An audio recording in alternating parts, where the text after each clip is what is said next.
We're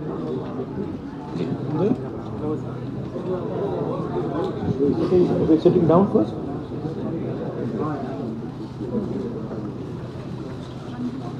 Where are we sitting? On the stage, this side. Namaskar. How are you? How you? आप कैसे हो? I'm always okay. I'm on the stage. Sir, you are good. Give me a moment.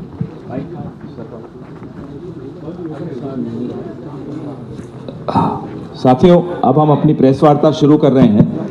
ज़्यादा समय व्यर्थ करने की कोई आवश्यकता नहीं है। राहुल जी अब प्रेस वार्ता शुरू करने वाले हैं। Give me a second. हाँ, no, I'd like to welcome all of you here. आप सबका स्वागत, नमस्कार. Go ahead, पवन. पहले राहुल जी अपनी प्रेस वार्ता करेंगे, क्योंकि समय की बहुत कमी है, तो हम बहुत लिमिटेड क्वेश्चन ज़रूर लेंगे, 4 या 5, और उसके बाद ये प्रेस वार्ता को हम समाप्त करेंगे। ज़्यादा समय है नहीं, और उसके बाद एक आप लोगों के लिए चाय पानी की व्यवस्था है। हम लोग मिलकर फिर वहाँ चाय पे बात करेंगे।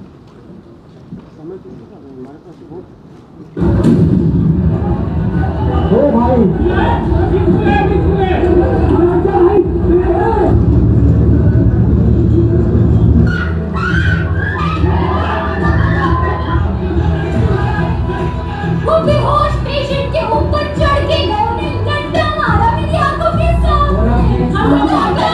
हम शांति से हेल्प करने आए थे, हम नारे भी नहीं लगाए थे। उन्होंने बोला तुम्हें बुलाया किसने? डंडे मारे उन्होंने।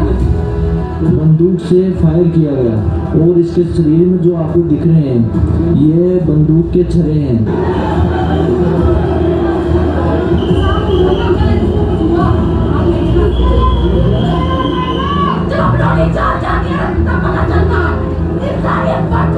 ये देखिए किस तरीके से मार रहे हैं। ये लाठी चार्ज देख सकते हैं आप यहाँ पर।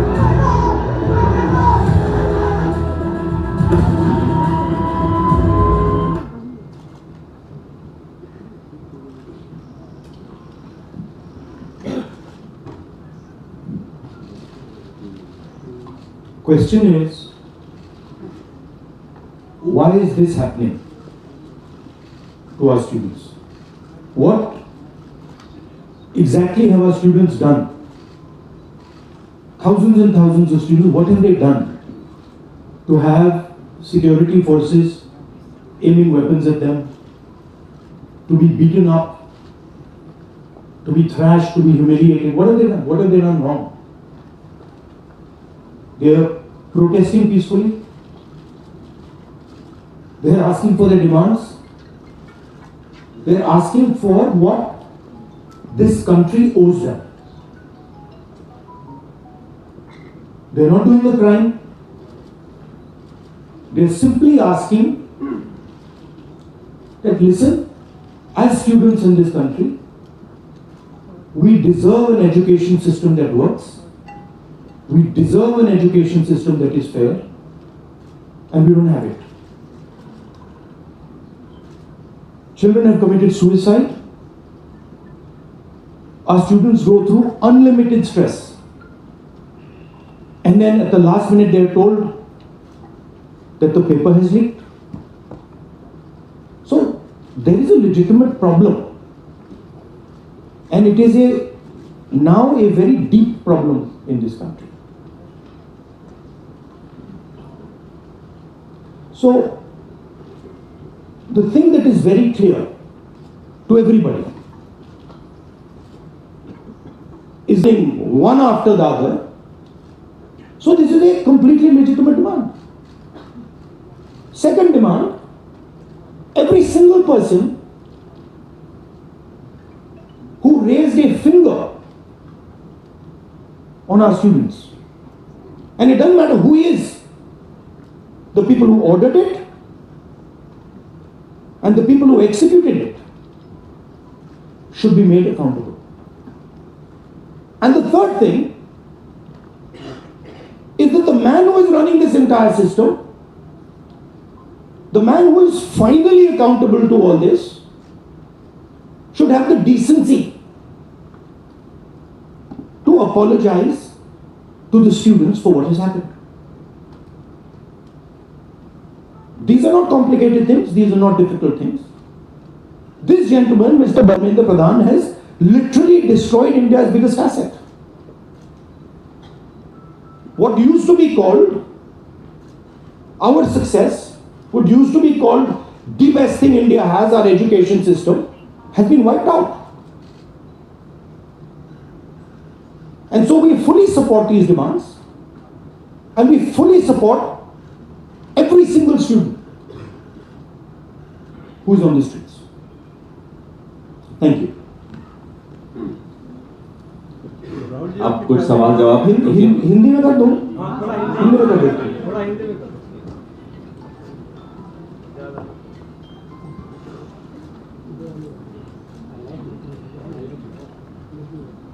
देश के स्टूडेंट्स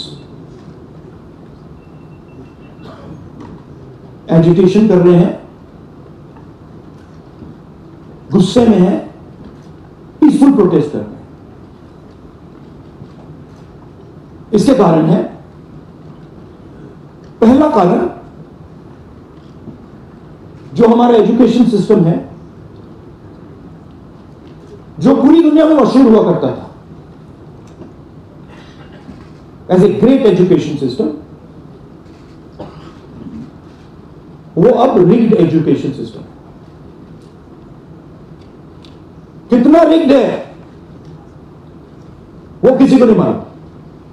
सुपरफिशियली दिख रहा है कि 152 पेपर लीक हुए हैं पिछले 10 साल में।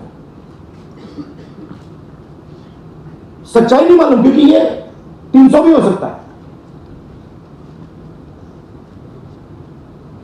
क्योंकि बहुत सारी बार पेपर लीक हो गया, किसी को पता भी नहीं लगा, वो भी हो सकता है।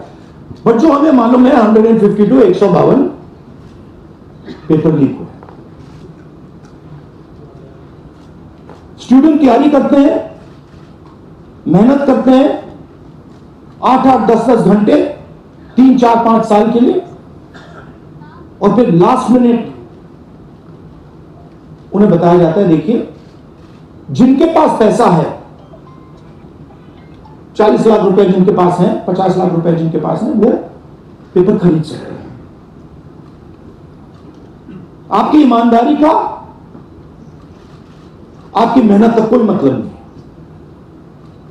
उनको 152 बार पिछले 10 साल में यह बताया गया है।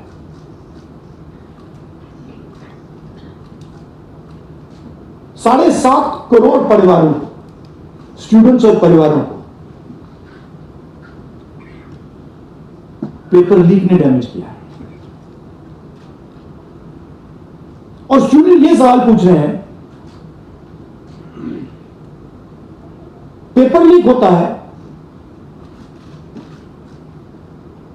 7.5 करोड़ युवाओं का नुकसान होता है, मगर पिछले 10 साल में एक भी कन्विक्शन नहीं हुआ,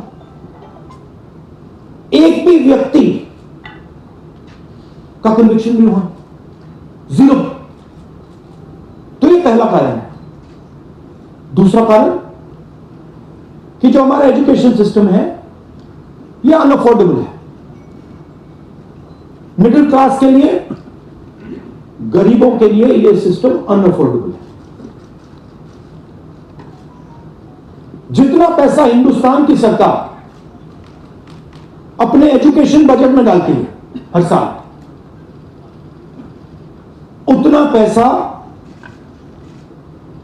एक नीट एग्जाम के लिए, जो स्टूडेंट्स एग्जाम लेते हैं और उनके परिवार, उतना पैसा देते हैं। आप सोचिए, सरकार पूरे देश से टैक्स लेती है, जीएसटी, इनकम टैक्स सारा लेती है, और फिर कहती है देखिए ये जो पूरा टैक्स हमने लिया है आपसे, इससे हम 1.4 लाख करोड़ रुपए शिक्षा में डालेंगे। और फिर हिंदुस्तान का एजुकेशन सिस्टम कहता है इन परिवारों से कि आपसे हम 1.32 लाख करोड़ रुपए सिर्फ नीट एग्जाम लेने के लिए लेंगे।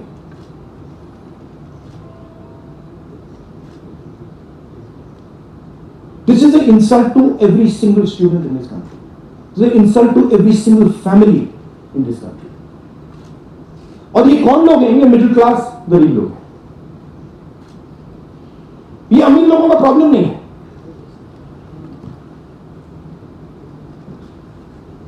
ये कॉर्पोरेट हाउसेस का, अदानी अंबानी का प्रॉब्लम नहीं है। ये मिडिल क्लास और गरीबों का प्रॉब्लम। तो ये है दूसरा कारण। और तीसरा सबसे बड़ा कारण, एजुकेशन के बाद जो होना चाहिए, आप इंजीनियर बन गए, डॉक्टर बन गए, लॉयर बन गए, उसके बाद देश की कमिटमेंट होनी चाहिए कि हम आपको जॉब देंगे, रोजगार देंगे, फ्यूचर देंगे। देश का यही मतलब होता है। देश का मतलब होता है कि हम आपको फ्यूचर देंगे, हम आपको एजुकेशन देंगे, हम आपको हेल्थ केयर देंगे। ये फाउंडेशन होता है देश का।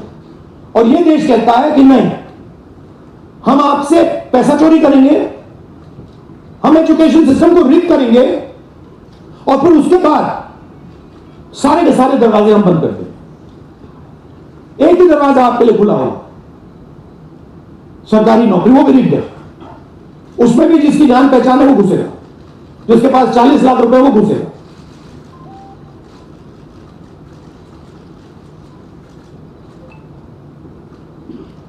पहला दरवाजा मैन्युफैक्चरिंग,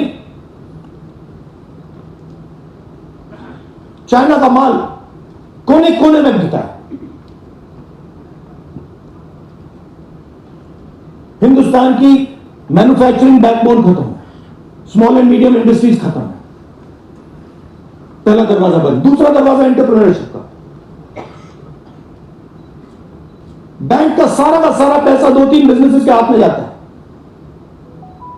आप में से कोई एंटरप्रेन्योर बनना चाहता है, दरवाजा बंद। टीवी पे ऐड जाएंगे, एंटरप्रेन्योर बनो। एंटरप्रेन्योर बनने के लिए लोन की जरूरत होती है, पैसे की जरूरत होती है, वो नहीं मिलेगा। दूसरा दरवाजा बंद। तीसरा दरवाजा कॉर्पोरेट जॉब, आईटी जॉब, जो हिंदुस्तान की सक्सेस रही है, उसको एआई ने खत्म कर दिया, खत्म कर रहा है। पब्लिक सेक्टर बंद, पूरा प्राइवेटाइज कर दो, खत्म कर दो। तो एक ही रास्ता है, वो सरकार वाला गवर्नमेंट एग्जाम। और फिर उसमें कहते हैं सबसे पहले पूरी अपनी आमदनी दो, उसके बाद हम सिस्टम को ठीक करेंगे। और आप लोग मिडिल क्लास के लोग, गरीब लोग अपना पैसा डालो, और जिसके पास 40-50 लाख रुपए है वो पीछे बैकडोर से घुस जाए। ये 3 कारण है कि दिल्ली के स्टूडेंट्स, हिंदुस्तान के स्टूडेंट्स गुस्से में है बाहर। इनको क्या कमिटमेंट चाहिए? ये कुछ ज्यादा नहीं मांग रहे। सबसे पहला कमिटमेंट जो सिंबल है इस चीज का, धर्मेंद्र प्रधान मिनिस्टर, सबसे पहले आप सिंबल को हटाइए। बड़ी बात नहीं है। सुसाइड हुए बच्चों के 152 पेपर लीक हुए। स्टूडेंट्स की पहली मांग ये है, इनको हटाइए। दूसरी मांग, जिन्होंने स्टूडेंट्स पर आक्रमण किया है, जो आपने अभी वीडियो देखा, पूरी सोशल मीडिया पे, मतलब हजारों स्टूडेंट्स पे लाठी चल रही है, राइफल्स पॉइंट हो रही हैं, टांगें तोड़ी जा रही हैं, पेलेट गन से मारा जा रहा है। यह आतंकवादी नहीं है, यह हमारा फ्यूचर है, ये हमारे दुश्मन नहीं है, ये हमारे लोग हैं, हमारा फ्यूचर है। तो इन लोगों पर जिन्होंने वायलेंस किया है, हिंसा की, इन पर एक्शन होना चाहिए। यह स्टूडेंट्स की दूसरी मांग है। और तीसरी मांग, जो इस पूरे सिस्टम को चलाते हैं, उनको स्टूडेंट से अपॉलोजाइज करना चाहिए रिस्पेक्टफुली कि गलती हो गई, जो हुआ वो नहीं होना चाहिए था, आप लोगों को चोट लगी है, हम अपनी गलती मानते हैं, कोई बड़ी बात नहीं। तो ये 3 डिमांड्स हैं। We are 100% supporting every single student and we are fully behind you and we are going to ensure that you are protected and your future is protected. Thank you. Thank you Rahul ji. First question Sanjeev Chopra अच्छा, PTI. One second. अब इसमें 2 चीजें हैं। एक तरफ students हैं, उनका future है, वो क्या चाहते हैं कि बात उनकी इशू पे रहे। उनकी इशू क्या है? एजुकेशन सिस्टम, पेपर लीक, ये जो हुआ, इनको जो मारा गया, ये चाहते हैं कि शिक्षा पर, पेपर लीक पर, वायलेंस पर पूरे देश का फोकस रहे। मैं भी चाहता हूं और पूरा ऑपोजिशन चाहता है कि फोकस यहां रहे और इसके बारे में कुछ किया जाए, एजुकेशन सिस्टम को बदला जाए। और ये जो 3 डिमांड्स है स्टूडेंट्स की, दिल की डिमांड्स हैं, जो उनको चोट लगी है, उस आवाज से ये बोल रहे हैं, ये हमारे लिए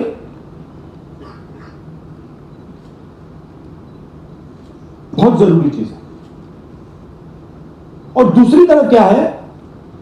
डिस्ट्रैक्शन, कि ध्यान इधर उधर करो, कभी ध्यान उधर ले जाओ, कभी इधर ले जाओ, कभी आगे ले जाओ। 2 फोर्सेस हैं, एक फोर्स डिस्ट्रैक्ट कर रही है और दूसरी फोर्स फोकस करने की कोशिश कर रही है। Thank you. Sanjeev Chopra. Mike दो भाई। Rahul ji, we've all seen what has happened with the students on Monday. We've also seen what has happened yesterday with the protesting MPs right outside the Prime Minister's residence. You know, the manner in which the leader of opposition was roughed up, manhandled and beaten up and removed from the protest site. What would you say on that? But the government has accused you of crossing the line and not behaving in a manner befitting the leader of opposition. This, how I was treated, is an irrelevant issue to me. I don't care. Treat me 5 times worse, I don't care. The focus has to be on this. The focus has to be on what was done to the students. The focus has to be on the education system, on paper leaks, and on the cost that these children have been forced to pay. So, do whatever you want to do. 5 times, 10 times worse, I don't care. In fact, I like it because I learn from it. Care about government's allegations. Government's allegations have no consequence to me. Siddharth ANI।